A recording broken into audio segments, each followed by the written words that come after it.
The sun hadn't even crested the hills when the first vans rolled up to the hotel driveway, antennas poking skyward like curious insects. Inside the grand ballroom, crews scrambled, adjusting lights, testing mics, fluffing velvet chairs that would soon hold some of the most recognizable faces in entertainment. But today wasn't about flash or fanfare. It was about a man who'd long stopped needing either. Clint Eastwood. He'd arrived early, as he always did, slipping through the service entrance with a paper cup of black coffee and a worn leather jacket slung over one shoulder. No entourage. No demands. Just him. A quiet nod to the startled intern who nearly dropped a tray of water bottles and a slow walk toward the green room.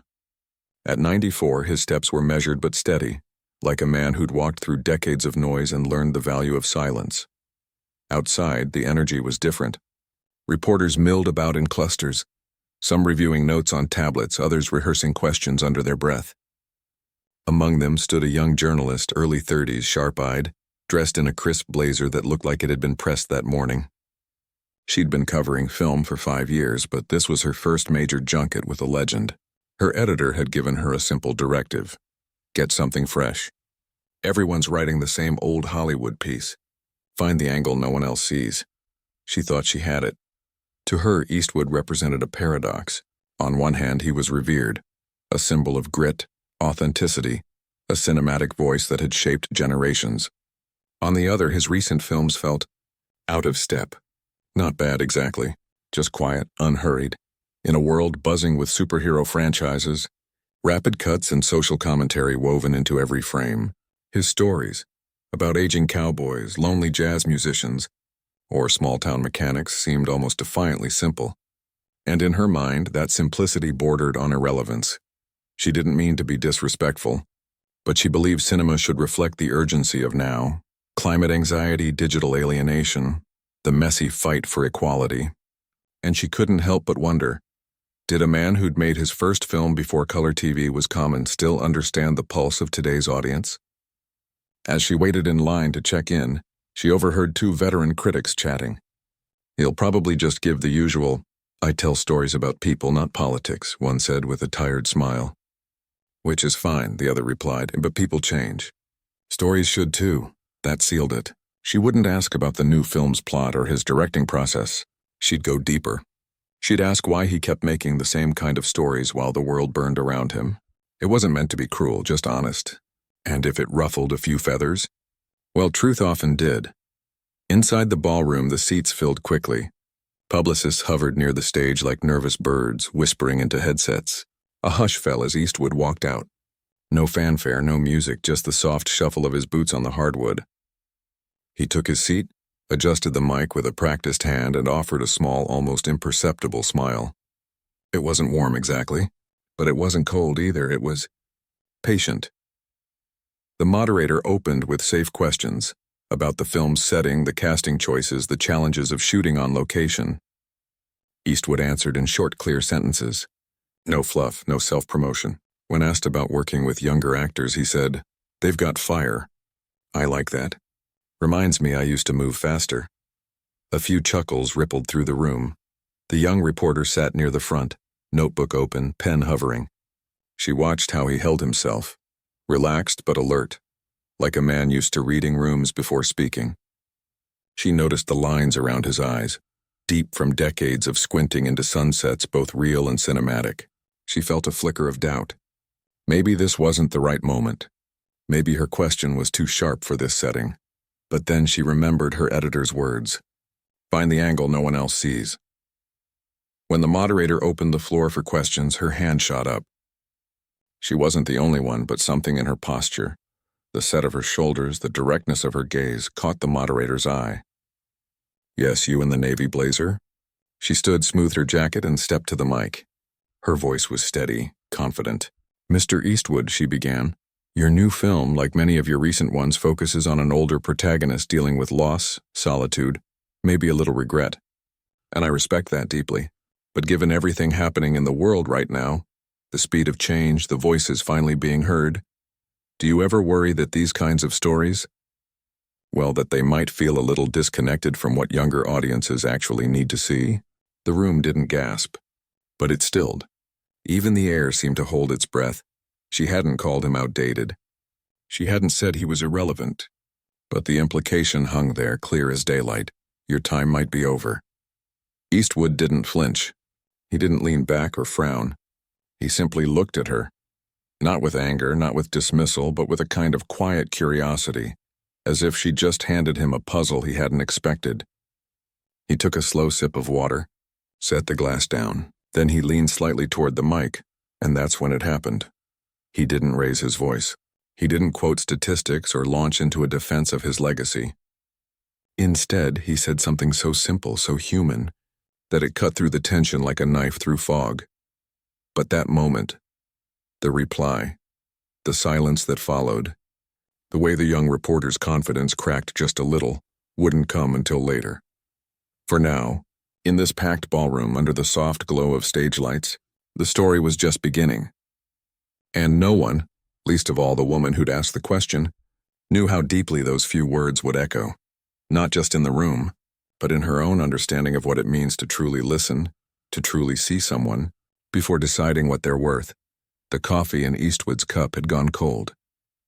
Outside the city roared on, oblivious. But inside something had shifted. Not loudly, not dramatically, just enough to matter. The silence stretched just long enough to feel uncomfortable.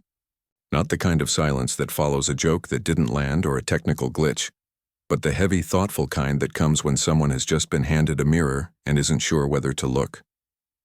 The young reporter stood frozen at the microphone, her fingers tightening around her notebook. She hadn't expected him to answer right away. She'd braced for deflection, maybe a polite brush-off or even a gruff next question. But not this stillness, not this look. Eastwood didn't speak immediately. He let the question hang in the air like smoke, visible, slow-moving, impossible to ignore. His eyes stayed on her, not unkindly, but with a clarity that made her feel suddenly transparent. She realized with a jolt that he wasn't just hearing her words. He was listening to what lay beneath them, the assumption, the subtle condescension wrapped in concern, the belief that because he was old, he must be out of touch. Around her, the room held its breath. A publicist shifted in her seat. A photographer lowered his camera, sensing this wasn't a moment for flashbulbs. Even the air conditioning seemed to quiet down, as if the building itself wanted to hear what came next. Then Eastwood leaned forward slightly.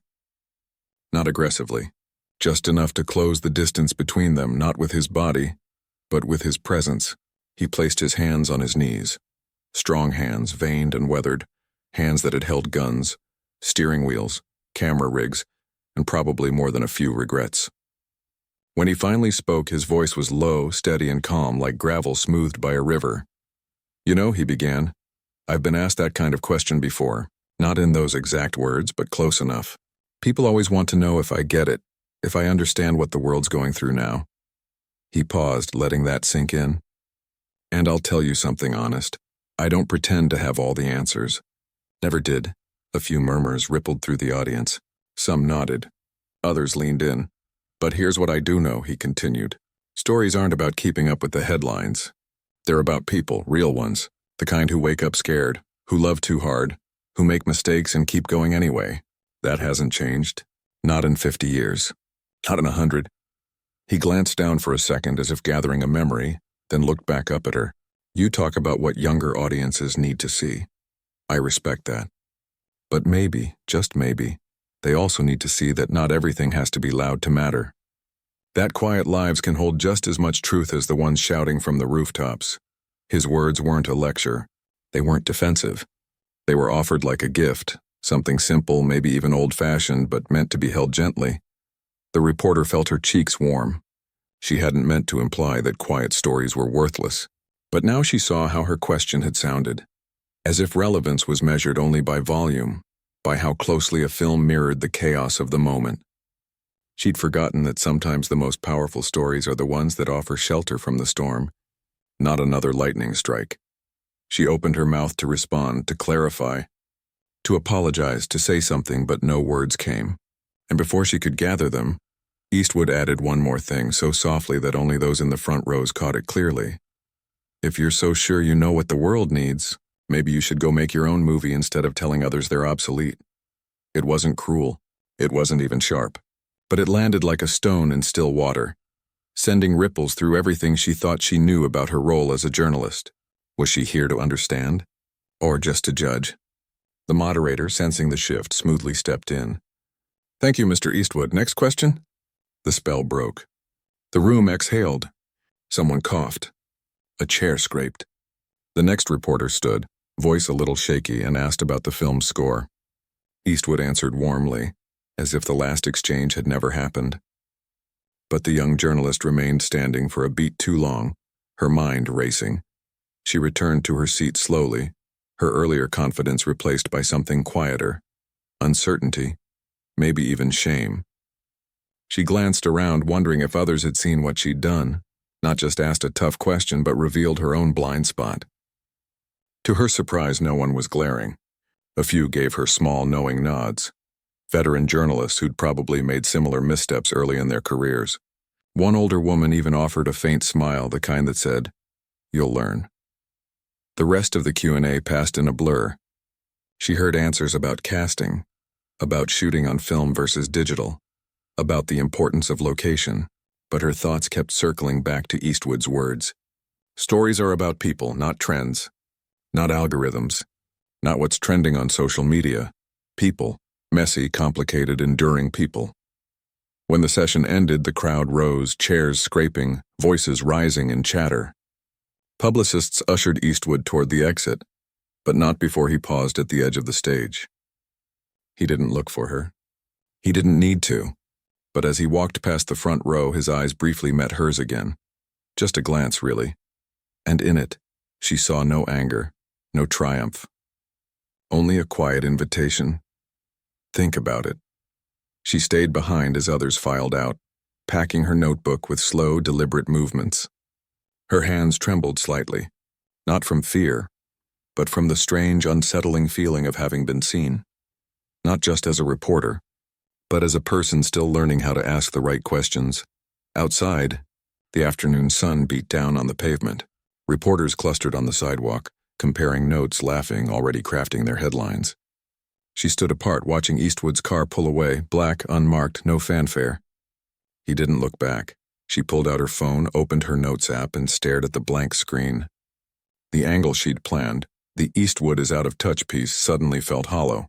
Forced. Wrong. But what could she write instead? She didn't have an answer yet. All she had was the echo of a man's voice, calm and certain, reminding her that stories aren't about being first or loudest. They're about being true. And maybe, just maybe, the first step toward truth was learning to listen. Really listen before speaking. She took a deep breath, closed the app, and walked toward the subway. The story wasn't over. In fact, it had only just begun. The clip spread faster than anyone expected. Not because it was explosive. There were no raised voices, no dramatic music, no slow-motion glare. But because it felt real. In a world full of rehearsed sound bites and performative outrage, this was something rare. A quiet moment of truth between two people who saw the world differently. By the next morning, the exchange was everywhere. News sites ran headlines like "Eastwood shuts down reporter with one line," or "Old Hollywood wisdom meets new media arrogance." Social media buzzed with hot takes, some praising Eastwood's grace, others accusing the reporter of ageism, a few defending her right to ask hard questions. She saw it all from her tiny apartment, laptop open on the kitchen table, coffee gone cold. At first she scrolled through the comments numbly, bracing for the worst. And sure enough, there were plenty of cruel ones. Who does she think she is? Typical young know-it-all. Eastwood built cinema while she was still learning to spell film. Each one stung, not because they were unfair, but because she recognized a sliver of truth in them. Had she really come across as that dismissive? But then she kept reading. Buried between the noise were quieter voices. A retired teacher wrote, "I remember thinking my students didn't understand history, until I realized I wasn't listening to their questions." A young filmmaker posted, "I used to think old directors were irrelevant too. Then I watched $1 Million Baby and cried for an hour." Even a few fellow journalists shared their own early career missteps, times they'd asked a question more to impress than to understand. That's when it hit her. This wasn't just about her or Eastwood. It was about how easily people assume they've outgrown the past, without ever really looking at it closely. She'd been so focused on what the world needed now that she'd forgotten stories don't expire like milk. They evolve in how we see them. She closed her laptop and walked to the window. Rain had started falling, soft and steady, blurring the city lights into streaks of gold. Her editor had called twice that morning, not angry, just curious. "You okay?" he'd asked. "People are talking." She'd mumbled something about needing time to process. He'd said, "Take it, but don't disappear. We need your voice, just make sure it's honest, honest." That word echoed in her mind. She'd always prided herself on being direct, on cutting through fluff. But honesty wasn't just about asking tough questions. It was about being willing to have your own assumptions challenged. It was about humility. Later that afternoon, she dug out an old external hard drive from her closet, dusty, labeled film school. She hadn't opened it in years. She plugged it in, and after a few minutes of whirring, a folder appeared. Eastwood, research. She'd compiled it for a college paper over a decade ago. Back then, she'd admired his economy, how he said more with a glance than most directors did with 10 pages of dialogue. She'd written about Unforgiven as a deconstruction of heroism, about Gran Torino as a story of redemption through unlikely friendship. She'd even interviewed a local theater owner who'd screened the good, the bad, and the ugly every summer for 40 years. People come back, he'd told her, not for the shootouts, but for the silence between them. She'd forgotten all of that. Somewhere along the way, in the rush to sound smart, to be relevant, she'd reduced a lifetime of work to a single label. Outdated. Now, she queued up $1 Million Baby, not to critique it, not to analyze its politics or pacing, but just to watch, to listen. And as the opening scenes unfolded, the dim Jim, the gruff trainer, the determined young woman with fire in her eyes, she felt something shift inside her. This wasn't a story about boxing. It was about trust, about how two broken people can lift each other up, even if it ends in heartbreak. It was human, deeply, painfully human. She thought about Eastwood's reply again. Not the zinger people were quoting, but the part before it. Stories are about people, not trends. She'd missed that in the moment, too caught up in her own script to hear the heart of what he was saying. The next day, she went to the public library, not for research, but for quiet. She found a corner by the window, notebook open, pen in hand. She didn't write a defense. She didn't draft a rebuttal. Instead, she began to describe the moment as it truly felt. The weight of the silence, the steadiness in his eyes, the way his words didn't attack but invited reflection. She wrote about her own arrogance, not as a villain, but as a very human mistake. She wrote about how easy it is to confuse progress with replacement, as if honoring the past means ignoring the present.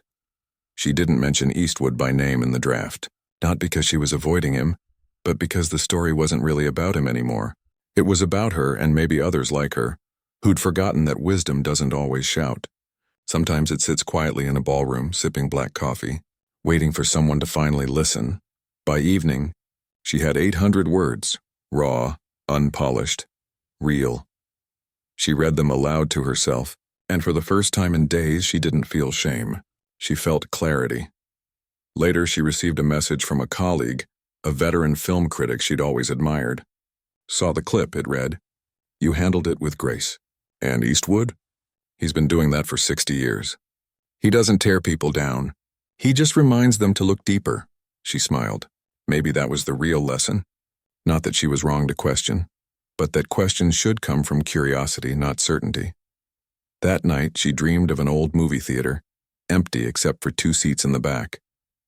In one sat Eastwood, hat tilted low. In the other, herself, smaller, younger, notebook in lap. On screen, a story unfolded without words, just faces, light, and time. And for the first time, she wasn't trying to explain it. She was just watching. When she woke, she knew what to write next, not as a journalist chasing a headline, but as a person trying to understand. And that, she realized, was the only kind of story worth telling. The essay went live on a Tuesday morning, tucked between reviews of summer blockbusters and festival coverage. It didn't have a flashy headline, just a quiet title. What I learned when I stopped talking and started listening. There were no quotes from Eastwood, no behind-the-scenes gossip, no attempt to reframe the moment as a clash or comeback. Just a simple, honest reflection from someone who'd asked a question with more confidence than care, and paid the price in humility. At first, nothing happened. No surge of traffic, no viral tweets, just a few comments from regular readers. This hit harder than I expected, one wrote. Thanks for being real, said another. But by Thursday, something shifted. A film professor shared it with her class. A podcast host read a passage on air.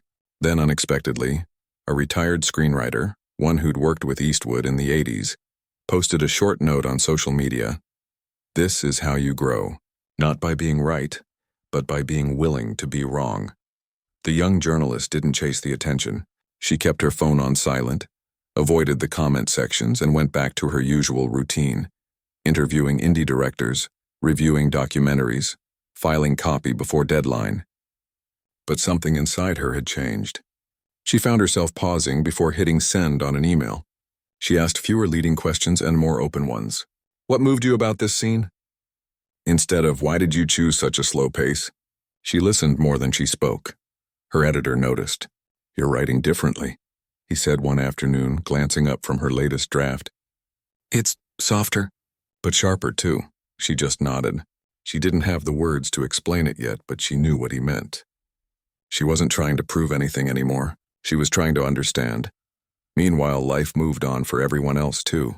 Eastwood returned to his ranch in Carmel, where the only headlines were the ones printed on old newspapers used to line bird cages. He didn't comment on the clip. Didn't need to. His silence spoke louder than any interview could. Friends said he chuckled once when someone mentioned it over dinner, then changed the subject to the weather.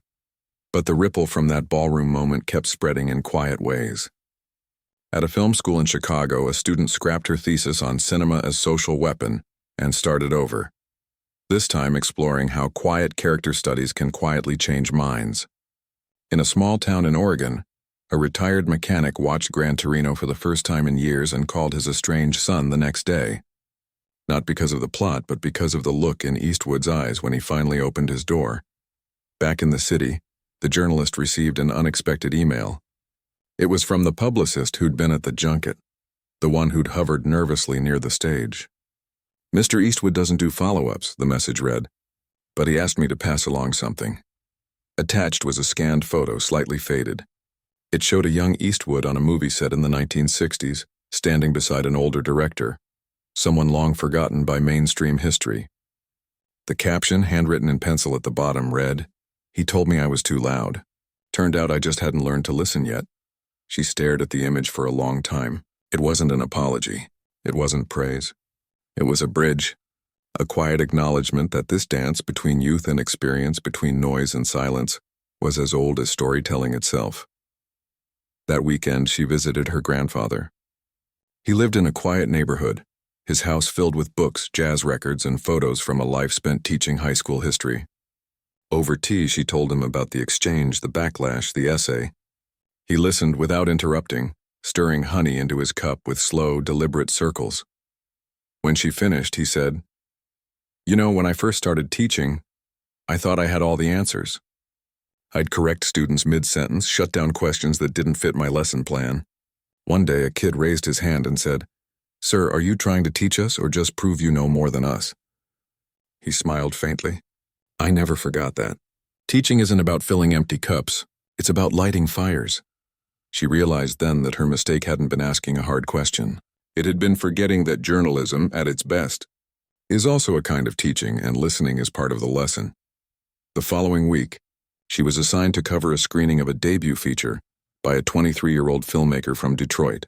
The film was raw, uneven in places, but full of heart. A story about a teenage girl caring for her grandmother while navigating her first job and first heartbreak. After the screening, the young director stood nervously at the front, hands clasped, eyes wide with hope and fear. Most reporters fired off quick questions about funding, distribution, influences. But the journalist waited. When it was her turn, she stepped to the mic and said simply, "What do you hope people feel when they leave the theater?"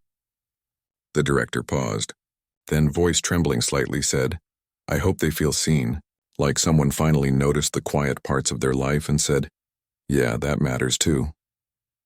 The room fell still for a beat. Then applause, soft at first, then swelling. Later, as they packed up, the director approached her.